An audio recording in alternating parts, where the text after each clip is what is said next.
Welcome back to Melodic Memories of a Lights Monarch. I'm Casey, and I can't believe it, but Black Veil Brides month is finally over tomorrow.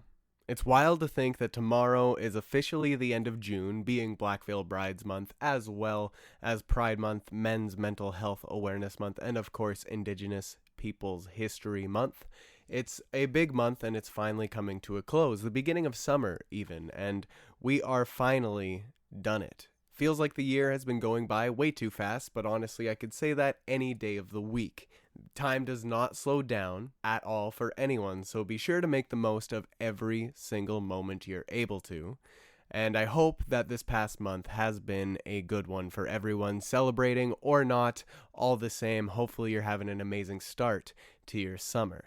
Now, I wanted to touch on Black Veil Brides to start off, being it is the end of Black Veil Brides month. This is the best topic to kick off the episode with. But before I jump into it, let me know in the comments down below how you've been celebrating the beginning of your summer, how you've been enjoying it, and what your favorite activity during the summer is. I would love to know. Let me know in the comments below, and while you're at it, please leave a like and share with your friends. Subscribe if you're able. All of it means a lot to me. It helps out a lot, so thank you in advance. Now, to get on with Black Veil Brides, they announced just recently, if you are subscribed to their emails at least, you will have gotten this email, but they did post it to their socials just so people knew that it was a thing. They are doing a collab with Pause. Now, hold on a minute. Let me explain on what the hell that is. It's essentially for those that want to own a piece of BVB history. So the email reads as such: Black Veil Brides are launching a new Pause artwork collection featuring the Bleeders and Certainty music videos. Pause allows fans to choose a specific frame from a music video and purchase it as a physical artwork. For this collection, frames from Bleeders and Certainty will be made available as one-of-one artworks. Each available frame can only be purchased once. Mailing list subscribers will receive early access. Key details: the collection features frames from Bleeders and Certainty. Each available frame is unique. Each frame can only be purchased once. Fan editions and limited hand-signed collector's editions will be available. Products are available on a first-come, first-served basis. Early access is June 30th, 2026. General release July 1st, 2026. You'll receive a link by email when early access opens. So for anyone interested, go sign up for this early access like now. You should have done it yesterday, but do it now, and you'll hopefully get this link and a chance to buy one of these amazing frames. And honestly, the ones that they posted just as reference, like, it would be wicked to have it hanging on the wall. Granted, I have no idea anything to do with Pause outside of this. This is the first time I've ever heard about them personally. I can imagine they might be a little pricey, especially those signed versions of the photos. But again, if you buy it, you have a one-of-a-kind thing. Yes, technically, you could go to the music video, stop it, or at least try to stop it on the exact same frame and print it out for yourself. Will it be as high quality? Will it be as nice? God, no. You might be able to make it look decent, I guess, but it's not official in any way. It's just your own thing that you want to do. I feel like this is something really neat and kind of unique. I've never heard of this being done before. The most I've seen of frames, quote unquote, like being posted online is just that. I've never actually seen anyone with a piece of art just from a music video on their wall, unless if it was a proper poster. So this is actually, in my opinion, pretty cool. I was actually kind of caught off guard from it when I first heard about it, so I obviously signed up. And as I kind of am rambling, the email continued on to say how to use Pause. At 3 p.m. on Tuesday, June 30th, you will be sent an early access link to Pause by email. Here you will be able to select whether you would like a frame hand-signed by Andy or select your own frame. So Andy has picked his own, I assume, and signed a few, so that'll be something to look out for, probably assuming that those would be his favorite frames, which is going to be very cool to see which ones he picked, or if he didn't get to pick them himself, why they were picked. I'm curious, to say the least. Step 2. If you want to select your own frame, you'll be taken to a player of Bleeder's or Certainty music videos, where you can make your way through the video to select a frame you like. Frames that are available to purchase will show in the bottom right of the page. If a frame is already taken, it will be marked as unavailable, and you won't be able to get this one. You can heart multiple frames as you are going along to create your favorites list, and then pick your favorite one. So it is interesting the way they do it, the way pause works. Again, I'm learning as I go, same with all of you. So it looks and sounds like you'll be able to have the videos in front of you, pick a certain frame, whichever frame you want, kind of like I just said you could do at home, but this is the official way, and it would probably look far better, again, than any way of doing it like that. YouTube compression will not be a thing with pause, hopefully. So very interesting to know. I just wanted to touch on that, something very cool for the Black Veil Brides fans, and what better to end the whole BVB month than by celebrating it by buying yourself a frame from one of your favorite music videos. At least if not your favorite music videos, it is only Bleeder's and Certainty, good music videos from my favorite band all the same. So anyone interested, go check it out. It was posted on Black Veil's socials. If you look up Pause artwork, I'm sure it'll come up, and I don't really think anyone else is doing exactly what they do. So very cool collaboration. Love that Black Veil is just trying new things. And Pause seems to be, if I'm not mistaken, out of the UK, which they are currently, or if not currently, they're going to be on tour through the entire UK. Right now, they've been busy doing festivals, and there was actually a festival on the weekend, if not more than one, to be honest, but one that I was able to catch because of Chris. Thank you, man, so much for tweeting them out, because I was able to catch the live stream for the set that they did in Germany, I believe. Very good set, and hopefully it is still available on YouTube for all of you to go watch if you're so inclined. I would obviously highly recommend it. It's Black Veil Brides. Any chance to actually hear them or see them live is honestly a no-brainer for me. I am very much down for it at any single time of any single day. I love that they're actually doing it. I know I touched on it a little bit ago, but I am a huge fan that festivals are starting to live stream some of, if not all of, their sets, because it saves it for a lot of people that are not able to go. I know it might lessen the experience for people that could say, oh, I was there, but at the same time, I raise the question to say, you're there. You already have that above us. Let us have it in some way, please. And that's something that both Black Veil and 21 Pilots, actually, that I've been able to watch, at least, have been doing very well. And not to mention, MGK just actually did his own concert live stream for everyone to kind of see it that did not get to go to the Lost Americana tour, which is honestly props to him, because he tried to do it once, the live stream fucked up, he did it a second time just to make it up to the fans, because he himself felt bad, and that honestly, just so much respect to him. I know he's not the darling, not everyone's favorite person in the music scene or just in general, but I gotta say, the stuff he does sometimes just seems very genuine and very much for the fans. I can't say all the time, I haven't followed his entire career, but MGK, good on you for making it up to us, for all of the fans. Also, to go on with Black Veil Brides, Jake and Jinxx, the guitarists of the band. Granted, Jinxx does more than just guitar, and Jake does more than just guitar as well. Very talented individuals. I shouldn't even have to explain who they are. You should already know their names. But they had an interview with Primordial Radio going over their biggest hit with In the End and how that song actually came to be, alongside some other tidbits of information. It's just that was the main headline of the episode of that interview. And it was actually a very interesting watch. It was interesting to hear and understand that In the End was originally going to be something completely different.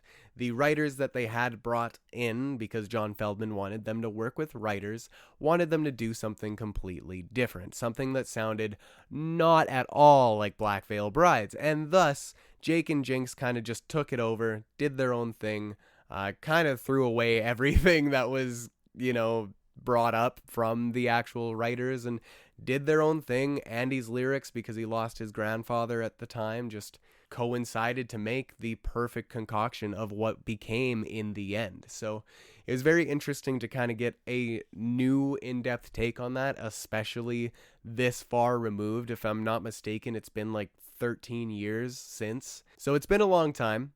Since Wretched and Divine, since In the End has been a thing. 2013, like, holy hell, it has been a long time. But it's interesting to get a new insight and perspective from not only people, but mainly the people of the band, the ones that were there when it was written. You got me? So very, very cool. And the last thing I wanted to mention about Black Veil Brides is a new complete history video, 2007 to 2026, that was uploaded to YouTube. And I just wanted to touch on Chris's post. This is how I actually seen of it and learned about it. It is a 4+ hour fan created BVB visual documentary. It goes back to the band's Cincinnati origins and includes their first ever show in Los Angeles. Early years were a revolving cast of band members, all who were forever a part of the band's story. However, starting in 2009, the core of BVB, Andy, Jinxx, Jake, and Cece, met in LA, formed a new Black Veil Brides, and remain together to this day. Chris goes on to say, nice to see all of this rare video, including some that I haven't seen in 19 to 20 years, put together in one place. They stitched these wounds, the complete story of Black Veil Brides. It is on YouTube. Go check it out if you are able to. I haven't actually watched it myself. I just seen it and I was like, I need to mention that because that sounds amazing. So I saved it for myself to go and check out, hopefully sometime during the week, because I've got a lot going on. I don't know how much time I'll actually have to check that out, because if it is 4+ hours, it might be something to watch in chunks. And I usually check out YouTube before bed anyways, so what better thing to watch than more Black Veil Brides? Can't get any better than that in my opinion. So awesome to see. Whoever did that, though, props to you. Holy shit. Just thinking about it, like the thought of what it is, blows my mind to actually compile all of it. Like, I know I've experienced a lot of Black Veil Bride's history throughout just being a fan for as long as I have been, but to actually compile it all together, and not just in your own words, but actually find it, like find the interviews, find the footage, and put it all together in one video just sounds so daunting and such like an amazingly large task. And just whoever made that, props to you. And in the next episode, hopefully after I actually watch it, I will give you a proper shout out. And if anyone's interested, it is on YouTube. And if you follow Chris Bierzak at Ghost Who Haunts, you will see his post about it as well. Now next up, MCR, another band of emo fame. They actually created a brand new page. They had an announcement that they said was coming today, and that announcement is the MC Army official page on both TikTok and Instagram. Their post actually went to say, today we are launching MCR Official on IG and TikTok as a home for our fans to gather. The MC Army has been a part of what we do from the beginning, and we are very excited that there will be an official shared space for special updates, information, and media for all of you. We are humbled to be able to do this and that you will all continue to show up. See you soon. So that means there's some more coming around the corner. Obviously, we are nearing the release of the anniversary edition of Danger Days. Very, very excited for that. I've got my Zoetrope on order. I'm excited to hear it, spin it rather, and then hear the extra tracks that we have never heard, because I've actually been keeping away from every single release that they've been doing lately for this anniversary edition. I didn't do that with the remix of 3 Cheers that they did just recently. But this time I want to just have the full experience when the album comes out. I know I've heard Danger Days countless of times. It's not going to be new, but the rest of it will be. And I want to really cherish that experience, because God knows if we're ever going to get anything new, like new in terms of an album from MCR. R.I.P. Paper Kingdoms, because I wish we could. I wish I didn't have to say R.I.P. to Paper Kingdoms. I know that is an old MCR 5, but we will see what happens with the future of MCR, because them saying see you soon makes me think that something might be around the corner. Granted, an album, couldn't tell you. Fingers crossed as a fan myself, but I wouldn't hold my breath. Next up, I wanted to touch on Rock Sound. They just announced, and granted, there's no details to really be said about this itself, but they did announce Pop Sound.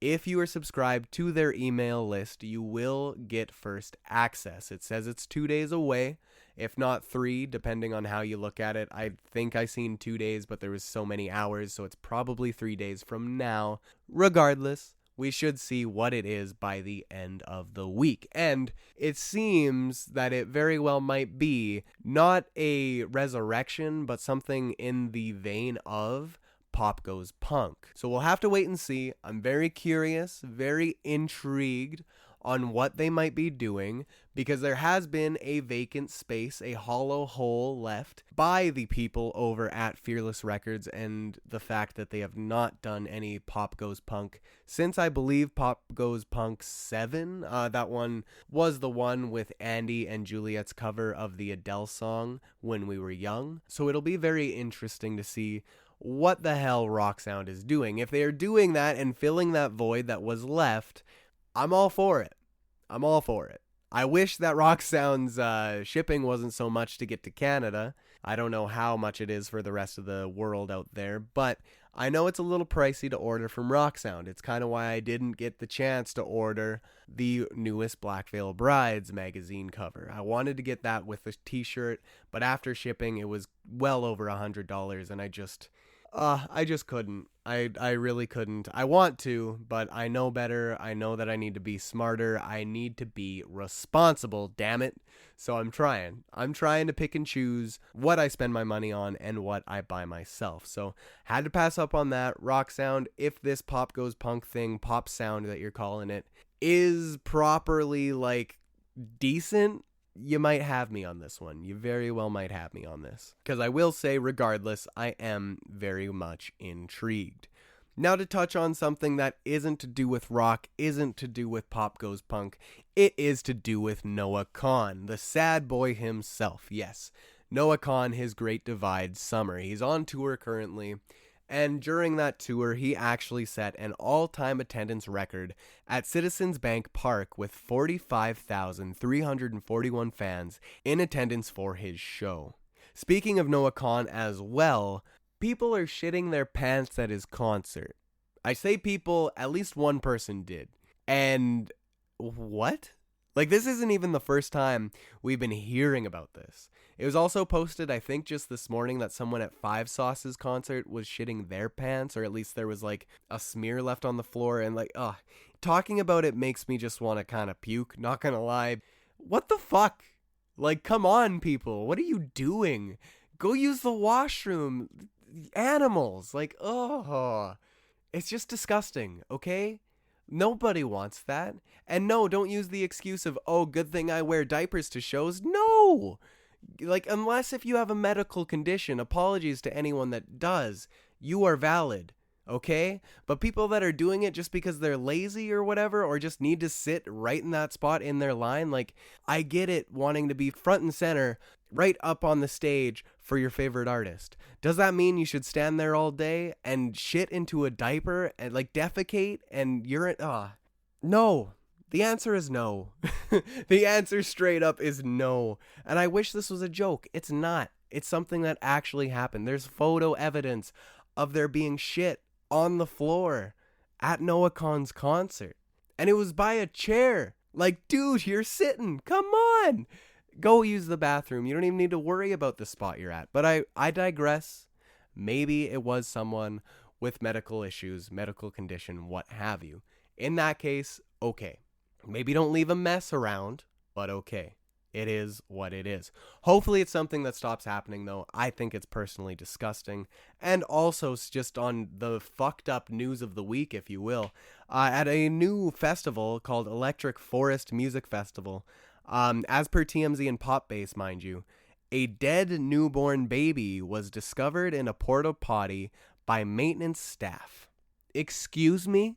You just popped out a kid and said, ha, oh well, and walked out? Like, I know there's stories of people not noticing, and like, this isn't new, this has happened in the past, but it's also just crazy, absolutely crazy that shit like that happens. But I digress. Back to normal news. Bring Me the Horizon. They released a new single called Dehumanized, and the music video was insane. Talk about gruesome and brutal in both sense of the word, like music video and song. Oh my god, they are back to their deathcore roots. Obviously, the song is from Count Your Blessings Repented, so it is very, very heavy. There's a lot to it that modern Bring Me fans are not going to enjoy, but mind you, that does not mean that you shouldn't give it a shot. I do believe it's very good. Is it for everybody? No, it is not for everybody. Should you watch the music video with children present or maybe at work? Probably not as well. I would highly recommend against that. But the song itself is good. I very much enjoyed it, and I'm excited, very excited actually, to hear Count Your Blessings Repented in full. Especially now that Bring Me the Horizon were able to do what Black Veil did with We Stitch in terms of making it sound the way they originally wanted to and imagined it to. Very, very happy for them as a band, for artists in general, and very excited as a fan to check it out when it drops. I've already got it on order, not pre-order, but I've got it set aside. Like, once it comes in to my local record store, they are going to set it aside for me. So fingers crossed, I'm able to listen to it literally that same day on vinyl. That is my massive hope. And I wanted to touch on it actually a little bit more. Bring Me the Horizon vocalist Ollie Sykes said new song Dehumanized was born from an event that happened last year where the band waved a Palestinian flag during their performance at Reading Festival. Now, this post was found on State of the Scene podcast on Twitter. If you follow them, they're a great place to get a lot of news. And Ollie himself said, "I was told that peacefully raising a flag on stage in recognition of a humanitarian catastrophe unfolding where children were being killed would most likely carry career-ending consequences. It made me realize how we are silently conditioned to suppress our humanity." Now that is depressing. But it makes a lot of sense when you listen to the song Dehumanized. I get it. I get why the lyrics are what they are. And yeah, enough said on it. Honestly, I think everyone listening needs to at least, if not listen to the song, if deathcore isn't your thing, read the lyrics. At least read the lyrics, because they are worthy of your time. Now, to touch on some video game news to kind of wrap things up here, it's big, believe me. Grand Theft Auto 6. That big game has finally been, it's already been announced, but the pre-orders have finally dropped. And a lot of people are upset, myself included. And it's not just down to the price. The price is its own thing. Like, there's two editions. There's the standard edition, which runs 80 USD, and the ultimate edition, which runs 100 USD. Now, converting that to Canadian, we got the standard edition at $110 and the ultimate edition at $140. So it is a pricey game, to say the least. It's insanely pricey. What game other than GTA, though, that could potentially pull it off? People will be willing to buy it, hands down. They already have. Let's be real. But the big thing about GTA 6 and what everyone's problem is, aside from just, the price of it, is, for one, the Ultimate Edition. That is locking actual video game content, not just skins, not just costumes, not just little bonus whatevers. No, actual story gameplay. It is locking away stores for you to enter, things for you to buy in that sense, which again, that could be considered cosmetics, whatever. You can let that slide, right? But they are locking away actual content for this video game. They are treating it very much like an online structure. Kind of like what they have probably been doing with GTA 5 online. So, very interesting choice. It very much leaves a bad taste in my mouth. Like, it's one thing to lock cosmetics behind a paywall, but to lock parts of the actual game, like, come on, this isn't a live service game. This is a single player experience that you're selling us. at least for the start of however long it takes for them to get GTA Online out for GTA 6. So already just bad. Then the physical pre-orders that they did unveil, they are just a download code in the box. And I know, call me a boomer, call me what you will. I think that's ultimately depressing, utterly so. Like, I get it, not everyone cares about discs, not everyone cares about physical media anymore, and that's something I've accepted. I understand, whatever, what have you, each to their own. I personally love physical media. I will always kind of cherish the fact that I have something in my hands, I actually own it. But for GTA 6, that means there will be no resold versions, no resold editions, anything of GTA 6. That just won't be a thing. If you want to buy GTA 6, you're buying it online. Or if not, then in store, I guess, but it's still a code for you to just redeem. And then you actually have to, if you want the Ultimate Edition, pay that extra money on top of it. And at least to my knowledge, I don't believe we were told how much that upgrade will be. So if they really wanted to, they could make that upgrade $10 more than it would cost if you just went and bought the Ultimate Edition day one. So, kind of entice people, oh, just buy the Ultimate Edition, don't worry about the physical, don't worry about the standard, get this. Because if you get it later, you'll pay more. Like, granted, that's not what they're doing, at least I don't know, but it's something that they could very well be doing with how this is all panning out. So, regardless, nonsense aside, whatever happens, I just needed to touch on it because it is so incredibly depressing for not only the physical media side of it, like the state of what that is going to be left in after GTA 6. Like, physical media for games is over now. Like, it'll only be boutique labels, let's be real, but it is what it is. Complaining about it only does so much. Definitely shout at Rockstar from the rooftops if you want. I don't think anything's going to change their mind, though. They seem to have their mindset, and they are even asked constantly since the announcement, and they continued to firmly stand on the fact there's going to be no discs for GTA 6. So it's one thing to have the Ultimate Edition, one thing to have the physical be botched, both of them all in one, and then the high price tag. It's safe to say I will probably be passing up on GTA 6 when that launches. Very upsetting because I was really excited for it, but I'm currently playing through God of War and having the time of my life. Then not long after, I will hopefully be playing through Wolverine, and if I wait till Christmas for that one, then I'll at least be playing through Kingdom Hearts again. So fuck yeah, something that I can pay $100 for and actually have a disc. Granted, not all of the content is on the disc. That is something that I'm upset about for Kingdom Hearts as well. It's just the way the world's moving, and I think that we have to kind of start going with the state of the world. And granted, that's coming from someone that is currently refurbishing their iPod. I know I've talked about it in the past, but I finally ordered the parts and they are on the way. So pretty soon I'll have canceled Spotify and moved over to my iPod. Hopefully I can manage it, but if I can't, I guess we'll see. Now I have more that I wanted to kind of ramble upon here and there, but I am running out of time for this week. I know last week's episode was a lot longer. My allowance for this week has to be cut short, unfortunately. So hopefully everyone that listened did enjoy. And before I get off here, I just wanted to touch on the new releases off of my Spotify release radar.